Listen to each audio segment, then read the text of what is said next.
जय श्री कृष्णा। आशा करता हूँ कि आप सभी लोग अच्छे होंगे। तो आज की कहानी है आखिरी पड़ाव। सुंदरबन इलाके में रहने वाले ग्रामीणों पर हर समय जंगली जानवरों का खतरा बना रहता था।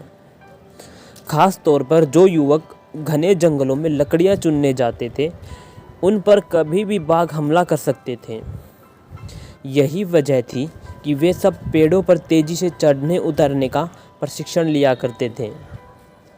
प्रशिक्षण गांव के एक ही बुजुर्ग दिया करते थे, जो अपने समय में इस कला के महारथी माने जाते थे। आदरपूर्वक सब उन्हें बाबा बाबा कहकर पुकारते थे। बाबा कुछ महीनों से युवाओं के एक समूह को पेड़ों पर तेजी से चढ़ने उतरने की बारीकियां सिखा रहे थे और आज उनके प्रशिक्षण का आखिरी दिन था। बाबा बोले, आज आपके प्रशिक्षण का आखिरी दिन है। मैं चाहता हूं कि आप सब एक एक करके इस चिकने और लंबे पेड़ पर तेजी से चढ़ उतर कर दिखाएं। सभी युवक अपना कौशल दिखाने के लिए तैयार हो गए। पहले युवक ने तेजी से पेड़ पर चढ़ना शुरू किया और देखते ही देखते पेड़ की सबसे ऊंची शाखा पर पहुंच गया। फिर उसने उतरना शुरू किया और जब वो लगभग आधा उतर आया तो बाबा बोले, सावधान, जरा संभल कर, आराम से उतरो, कोई जल्दबाजी नहीं है। युवक सावधानी पूर्वक नीचे उतर आया। इस तरह बाकी के युवक भी पेड़ पर चढ़े और उतरे और हर बार बाबा ने आधा उतर आने के बाद ही उन्हें सावधान रहने को कहा।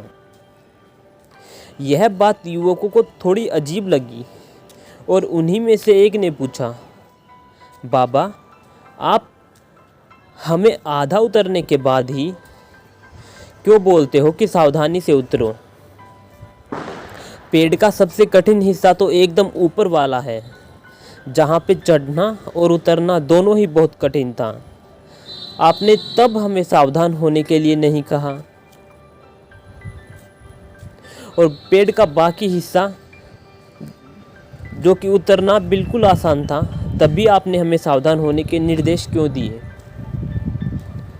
बाबा गंभीर होते हुए बोले, बेटे, यह तो हम सब जानते हैं कि ऊपर का हिस्सा सबसे कठिन होता है, इसलिए वहाँ पर हम सब खुद ही सतर्क हो जाते हैं और पूरी सावधानी बरतते हैं।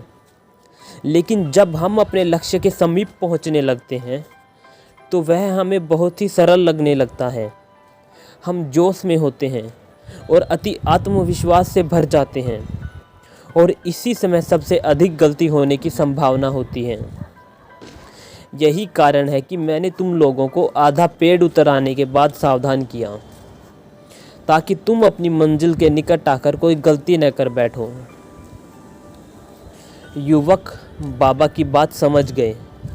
आज उन्हें एक बहुत बड़ी सीख मिल चुकी थी।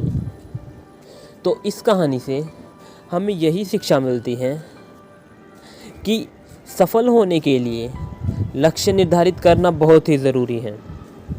और ये भी ज़रूरी है कि जब हम अपने लक्ष्य को हासिल करने के करीब पहुंच जाएं, अपनी मंजिल को अपने सामने पाएं, तो कोई जल्दबाजी न करें और पूरे धैर्य के साथ अपना कदम आगे बढ़ाएं। कई बार क्या होता है कि बहुत से लोग लक्ष्य के निकट पहुंचकर अपना धैर्य खो देते हैं, अपना पेशेंस खो देते हैं और गलतियां कर बैठते हैं, जिस कारण वे अपने लक्ष्य से चूक जाते हैं।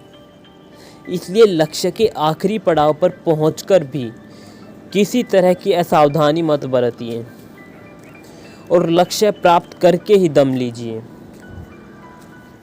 राधे राधे।